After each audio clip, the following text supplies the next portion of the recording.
You know those aha moments when you suddenly have an insight into yourself that you didn't have before, and you're left wondering, how did I get so far into my life and not realize this one aspect of how I work? Well, I'm hoping that today's episode will be one of those moments for all of us as we spend some time reflecting on our own approaches in our relationship.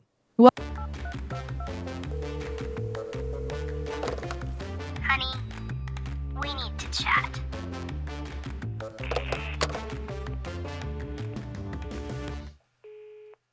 Welcome back to Honey, We Need to Chat, the podcast all about communication in relationships. We believe that when communication dies, bad things happen. And as you can tell, it is just me here today. If you've been following along on our social media, you may have seen Blair on his little journey. He's had quite an adventure up to Queensland, and he has left me here alone. But we had an incredible opportunity this week to be nominated for the CMAA Awards as emerging talent, and I am extremely excited to tell you guys that we won in our category. So that is huge. Blair had the opportunity to actually go up to Queensland and be a part of that event. It's been a conference over the last few days, and he's on his way home now. But because of that, we did not have an opportunity to record together. Hence me being here alone. Now, here's a few things. We have spoken about my coaching content many, many times on the podcast. I have done some coaching sessions and I've run us through some of those resources. Also on our website at honeyweneedtochat.com, there are a number of coaching relationship related resources available. But if you've been around a while, you'll also know that we've been mentioning some coaching specific content that should be coming out very soon on the channels. So we thought instead of rushing to try and get an episode recorded together when he's home, we would take this opportunity for me to run you guys through some coaching, some more intentional reflection that you can do on your own to start to work on your relationship and work on yourself. We have just completed a relationship reset mini series, and I thought this was a great opportunity to kind of tie some of these things together and bring some practical reflection through. So we're going to be doing things a little bit differently today. Today, I want to take you on a little bit of a journey as we step through a case study story and work on how curiosity actually impacts relationships. We're going to explore what goes on for you with curiosity. We're going to put in some practical steps in terms of helping you implement a curious attitude to your relationship. Curiosity is one of the most underrated approaches you can have in your relationship and one of the biggest game changers when it comes to strengthening communication and tackling conflict. It changes everything. Curiosity softens the way you see your partner. It softens your approach to difficulties, to challenges. It softens the way you see yourself, the way you approach yourself. And without it, we slip into judgment. We slip into assumptions. We slip into damaging patterns like the 4 horsemen. We've spoken about that on the podcast a lot. That can really lead us down a difficult track to come back from in our relationships. With curiosity, we open up. Without it, we close. And that's really the core of it. So today we're going to explore curiosity more. I want to give you more than just a theory. I want to give you a practical example of this. And I want to give you questions and things to challenge yourself on to really reflect on how curiosity plays out for yourself. And I want you to notice, while we're doing this episode, I really want you to notice, that's the word I've got for today, is notice. Notice where these things sit in your body. Notice how your body reacts to some of the stuff we're going to talk about. Notice what your default is. Notice what's going on for yourself and notice what patterns you guys might be in your relationship as we tackle some of these examples. So we're going to start with an example. On this podcast, we sometimes read through Reddit stories. So I found a Reddit story today to get us all on the same page. I know all of us would have a number of examples we could think about where curiosity has struggled within our own relationships. But today I thought I'd start us out by putting an example story out there that we can focus on for this episode. Did you know that Honey, We Need to Chat is so much more than weekly podcast episodes? Follow along our website for free resources you can apply to your life today, to your relationship today, things to help you get unstuck and implement new creative ways of working on your relationship. We have free resources available to anybody who signs up on our website. We also come out with weekly vlogs. So if you're interested in more behind the scenes footage of Honey, We Need to Chat, please make sure to check out our weekly vlogs over on YouTube because we are really enjoying giving a bit of a behind the scenes glimpse into the real life behind Honey, We Need to Chat. Also, super excitingly, very soon we'll be having more coaching content available on YouTube to help you process and work through your own individual development. If this is something you're interested to follow along, make sure you subscribe, click the notification bell so that you get updates every time we release content, and follow along for more impact and depth. We are not interested in becoming just more noise out in the world. We are passionate about providing practical, real-life tools that you can implement into your life and into your relationship today. So please make sure you're following along on our other platforms over on our website and on YouTube for this extra content and extra depth. Thanks so much, guys. So bear with me as I read through this story. My boyfriend and I have been living together for a few months now, and cleaning has become a huge issue. I do pretty much everything around the apartment. He'll sometimes do the dishes, he takes out the trash, and every now and then he sweeps, usually only if I ask him to. To him, that's enough. When I brought it up once, it turned into a fight because he felt like he had already done plenty. I tried to explain that yes, he does do those things sometimes, but there's still laundry, bathrooms, mopping, wiping down appliances, dusting, all of the things that actually keep a place clean. He got defensive, so I've avoided bringing it up again. This morning while I was working, he texted me asking if I could clean something, even though he was home with hours before work. That pushed me over the edge. I stayed calm and asked if he could at least do the thing I'd planned on cleaning during my break, since he wanted me to do something else. When I checked on my break, it wasn't done. The truth is, he often gets irrational or angry about small things and sometimes takes it out on me with attitude or meanness. So I've started avoiding confrontation altogether. I know this isn't healthy, but I don't know how to ask for help without it turning into another fight. So before we go on, I want you to just pause. You've heard this story. I've just read it out to you. It's a classic story. We've had many of these on the podcast before. I want you to pause and get your immediate gut reaction to hearing this story. What are the words, the first words that pop into your mind? What's the verbal reaction you would have if this was you in this situation? If this was your partner, what would you say? How would you say it? How would your body feel?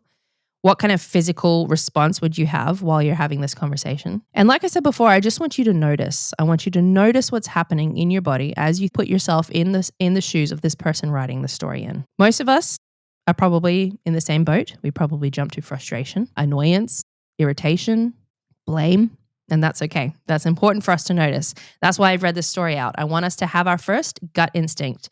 And when I say gut instinct, I want you to actually think the exact words, or even say them out loud if you're alone, that you would say if you were this person writing this Reddit story and your partner had done this situation to you. Once you've got them, hold them, because we're going to come back to that.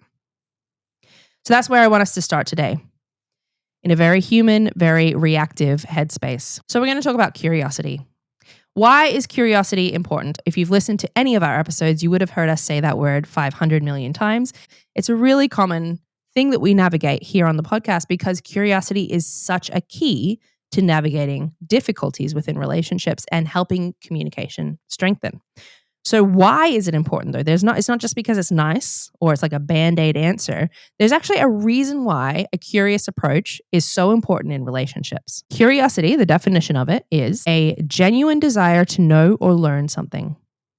And so in your relationship context, that looks like openness, humility, a willingness to discover more about yourself and your partner, flexibility, softness, listening. So this is why it matters.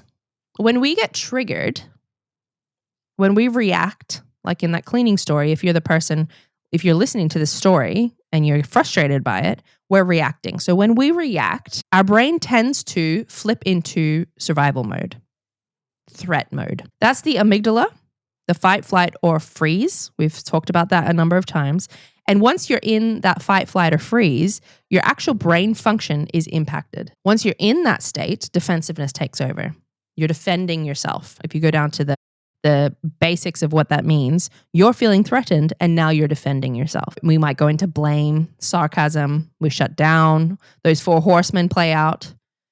That's what happens when we are closed, when we feel threatened, when we take something on as a threat. That's what happens to our brains, and that impacts our physical body. That impacts how we navigate the world around us. The flip side of that is if we're curious, if we say open, it does something really different. If we choose curiosity, we actually keep the prefrontal cortex alive, awake, functioning. This is the reflective problem-solving part of our brain. So this is the part that thinks big picture, reflective. It is curious in its own way, reflecting on what's going on, bigger picture, problem-solving, helping us see through things, think with a more open mind. So when we can stay curious and soft, we keep this part of our brain functioning. So that's it at its core. If we are shut down, reactive, triggered, the part of our brain that recognizes threats comes to life and it shuts down the prefrontal cortex, our big picture problem solving. The other way around works as well. If we can keep ourselves open, flexible, in a state that is calm to think and process, we can keep this problem solving part of our brain functioning, and we don't resort to the fight, flight, or freeze. We do not react as if we are under threat. So that's just what happens physically. That's why it's important. That's why we talk about this all the time, because having that part of your brain functioning is important for you to understand yourself and understand what's going on in your relationship. Doesn't mean things just become easy, doesn't mean that the problem itself resolves, but it does mean that we are more equipped to navigate those things in a constructive way that's going to bring us closer together.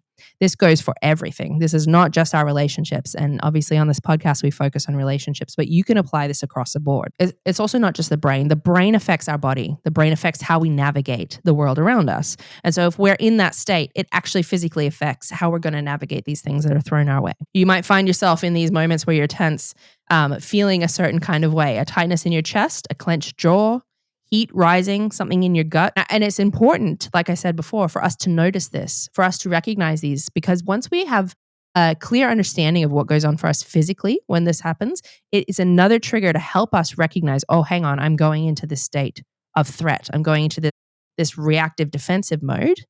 And I can feel it coming, or I can feel my jaw clenching, my fist clenching, whatever it is that for you is your reaction physically.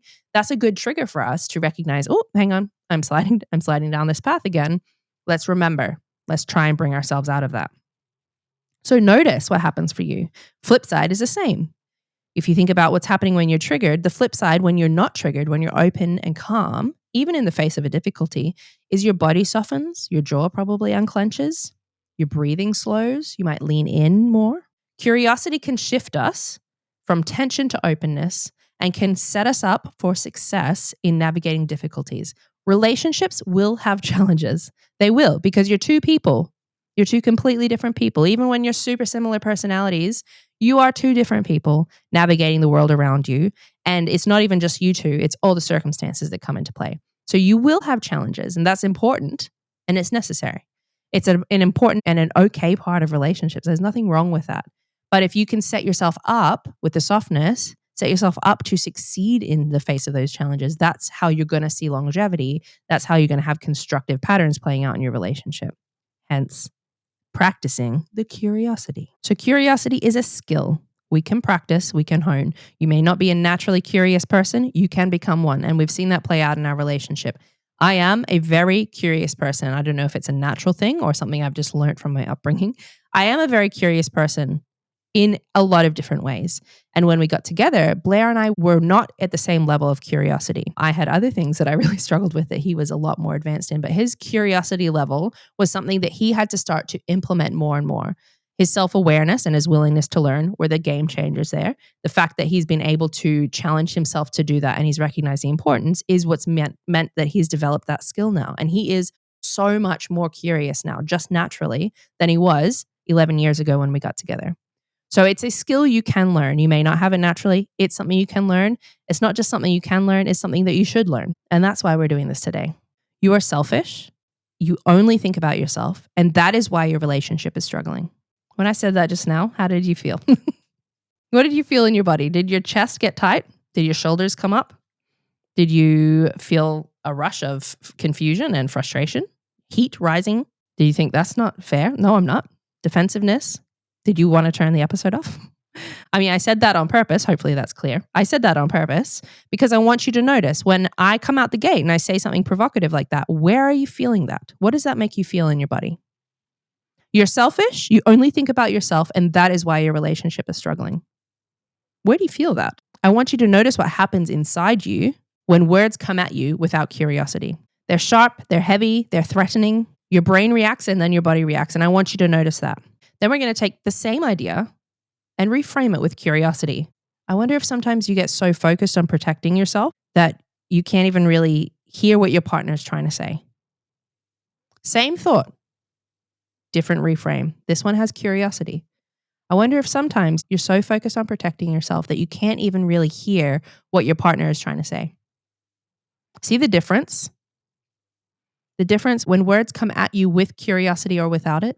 Your body softens. You're able to hear the challenge that sits behind it, not just the words that are said. You're able to reflect more. It feels more like an invitation a conversation than an attack. It's the same core thought, the same core challenge or statement, but a completely different impact.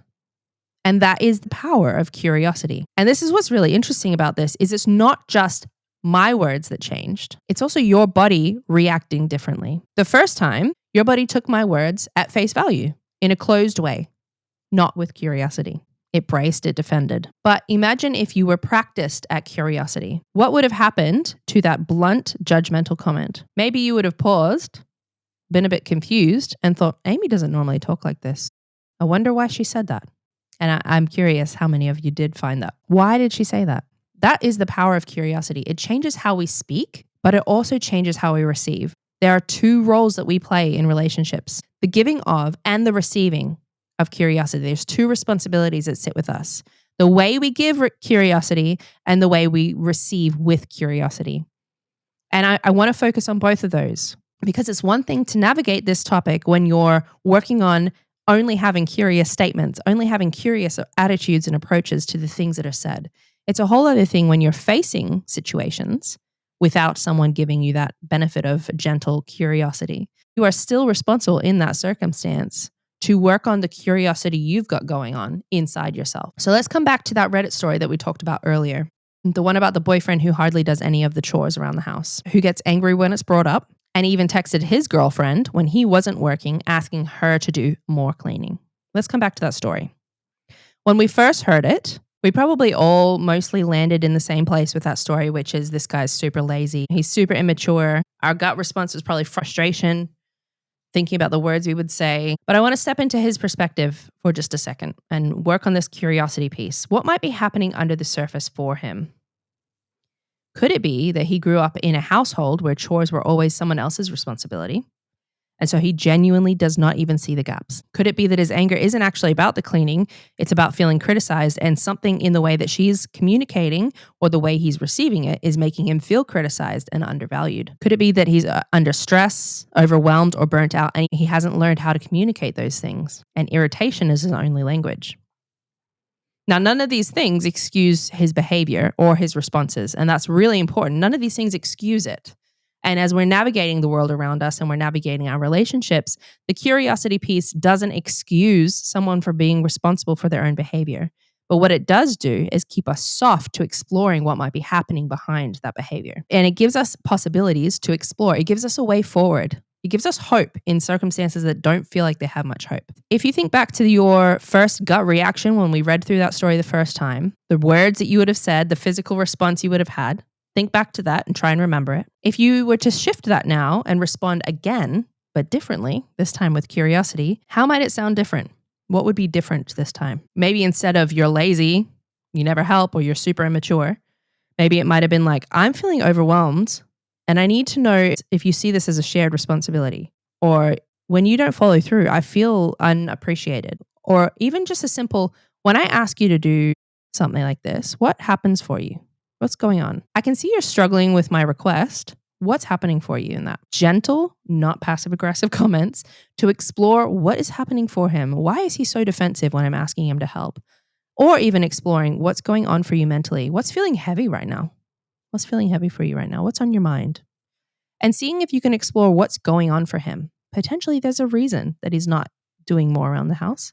Again, doesn't excuse that. Potentially there's a reason he's so defensive when you've asked him to do things. Again, doesn't excuse that. But once we can start to explore those things, there's a way forward to strengthen the relationship. Notice how those reframes can shift the conversation and can open up a future. That's one way of thinking of it too, is this curiosity opens up a future. Judgment, reactivity, it shuts down that future. It doesn't have the forward thinking, the big picture thinking. Curiosity opens that up. If you're in a workplace and you're trying to navigate a really difficult problem, you don't sit there and just think about the problem in a group setting. You don't have a meeting, plan it, and then just everybody like whinges about the problem and you can't see past it. You're like talking about how bad this problem is, getting frustrated and overwhelmed. That's not how we navigate those things. What we do is we sit down and do green lighting sessions. We bring someone in with a different perspective. And that's the same thing here. You have a problem. Your reaction is to just ruminate on the fact that this problem is there. You're not going to see the future. You have a problem. You sit down with a green lighting session. You sit down with a different perspective. all of a sudden you see ways forward. And the same thing goes for him in return. It's not just the woman that's writing in this story. If he had been approaching her requests with curiosity rather than defensiveness, he would have been able to explore what's going on. One, for himself there. Why am I so defensive every time she asks me to clean? Like, what's going on for me there? Two, what's going on for her? Like, what's her read of this situation that she feels like she has to keep asking me to do stuff? Are the things I'm trying to bring to the relationship, the things I'm trying to input into, are they obvious to her? Am I making them clear, my efforts in the relationship? This kind of curiosity opens up that conversation for her and for him, both about themselves and about their partners. So this is exactly what plays out in our own relationships. The Reddit story is a distant example. It's not our story right now, although it might have been relatable to some of us. It's not our story, and that's why I wanted to do it. Let's workshop this, but it's a distant example. But we all have these moments where we struggle with curiosity. We all have the ability to strengthen that in our relationships, in our approaches to our partners, and in our approaches to ourselves. So just think about it. The difference between closed-mindedness and curiosity. Closed-mindedness might say, you never listen. Curiosity might say, what's feeling heavy for you right now? Closed-mindedness might say, you don't care about me at all. Curiosity might say, when you ignore this, it makes me feel really underappreciated. Closed-mindedness might say, you're impossible to talk to. Curiosity might say, I notice you shut down when I bring up X. What makes this feel so hard for you to talk about? The problem is still named, the thing is still tackled, but the tone shifts and the approach shifts. One is an attack and the other one's an invitation. One is a statement and the other one is a conversation. But the other part, and I think this is the most important part of it, is being curious about our partner is a skill we can practice. And we do need to practice it. But it's often easier to learn to be curious about our partner and harder to learn to be curious about ourselves. And I'll put this out there. It's easier to excuse ourselves than it is to excuse our partner. We talked about that the other week, that we often excuse ourselves on our intentions and we judge our partner off their impact. So it is easier to excuse ourselves, but I think it's harder to be curious about ourselves. Staying curious about what we are bringing to the table, about why we are reacting, about how we might be seeing things in an inaccurate way. Too often, we excuse our behavior because we've got the context. I was tired or I was stressed. Or we spiral into shame. We shut down and say, I'm the worst. I'm awful. I'll never change. I'll never get a handle of this.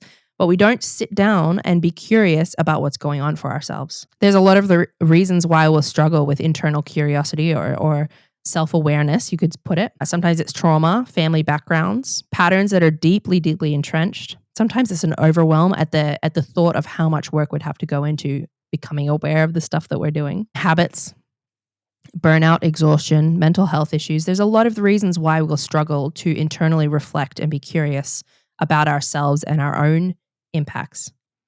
But it's an important thing. So I want us to practice this right now. I want you to think about what was the last moment you had with somebody that you love, somebody in your life that made you feel really frustrated, really mad, really triggered. What was happening under the surface for you physically or in your mind? What happened in that moment? Think about that example. What do you think, thinking curiously now, holding loosely and openly to that thing, what do you think might have been triggered for you in that moment? What do you think might have been pricked? What might have happened that made you react the way you were reacting? What need or value that you hold might have been involved? And if you could replay that moment, what might curiosity have changed in that circumstance, even if it's just how you felt?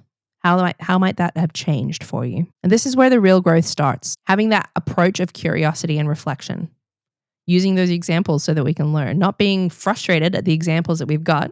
Those are important for us to learn. Don't be looking back at all these examples that just popped into your head and think, oh, look at me. I'm doing this again. Those are important. We learn from those. This moment right now is that moment to be curious and reflect on those things. So if we're going back to that Reddit story, how could it have ended? How could it have panned out if we were implementing this curiosity piece? If both people in that relationship had chosen curiosity about themselves and about their partner. Instead of the girlfriend bottling up her frustration and avoiding the conversations, curiosity towards herself might have been more like, why am I hesitating to bring this up? Why am I nervous to talk about this with him? What am I afraid of? And that doesn't mean he's off the hook. Sometimes that might highlight some really important, significant issues you have to navigate. What's making me nervous to bring this up? What do I really need in this moment? Do I need him to do the thing? Or is there something else that I need? And once she has that awareness of what's going on for her, that conversation with him could have been a lot more soft. I'm starting to feel really overwhelmed in the house, and I want to figure out how we can make this work better in a more sustainable way. Instead of the boyfriend defaulting to anger and defensiveness, curiosity towards himself might have been like, why am I getting so reactive when she asks me to do the dishes? What's feeling threatened here? Am I feeling criticized? Is there something in her tone? Or is there something from my past that's connecting to this and making me feel triggered? Why am I getting so angry and irritated? Is it fair for me to be angry and irritated? And with that curiosity, he might have responded more with, I can hear you, but can you help me understand what's going on for you in this conversation? Or I can hear you, and I just want to express that I'm not used to this stuff and I need to learn it. I've never seen this played out in my life, and now I need to learn how to do these things. Imagine the shift in tone. It's the same problem. That problem hasn't gone away, but that shift in tone makes it a conversation that brings them closer together. Even if it's difficult and uncomfortable, it brings them closer together. They understand each other and themselves better and moves them forward. Versus what's ended up happening here, which has drifted them apart and ended up with her writing into Reddit for advice. And that's what I want you to hold on to. Curiosity doesn't magically erase the issues. Curiosity does not excuse people's behavior, but curiosity helps us to keep moving forward and helps us to keep soft. And even if you're only doing that for yourself and for your own mental health and your own self-awareness and your own progression, that is worth it. So here are some practical ways you can continue to implement self-focused curiosity. We are so excited to share that we won the CMAA Emerging Talent Award for the podcast. Thank you so much for being here, guys. You being here and following along has made that possible, and you're the reason that we're doing this. So thank you so much to you guys for your consistency over the last year, and thank you so much to CMAA for the honor of being awarded Emerging Talent. For those of you following along on YouTube, you can see our beautiful trophy reflecting the outside here. Thank you so much again. Blair had such a blast up there with you guys last week, and we're excited to share more about that experience over on this coming vlog. So make sure you check that out to see behind the scenes of his journey, behind the scenes of winning, and thanks again so much for your support over the last year. So here are some practical ways you can continue to implement self-focused curiosity. Check your body first. Like I said before, if you feel these triggers, notice what it is that plays out for you when you feel these triggers.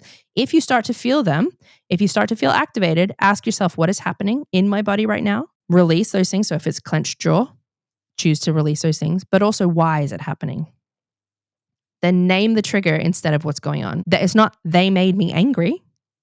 It's I feel defensive. I feel criticized about this thing. My kids don't make me angry.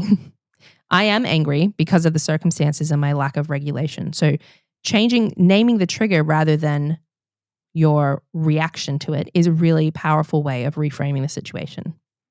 That shifts you from blame, which then takes you off the hook for having to think about it, to self-awareness. Asking yourself, and this is such an important one, what else could be true? And this is, again, not to ignore the important things going on or to excuse someone's behavior, but what else could be true? If your mind rushes to, I'm being disrespected right now, what else could be true? Am I being disrespected, or are they tired and they're not aware of their tone? Am I being disrespected, or have they had to repeat this to me too many times? Or have I overlooked something that's hurt them?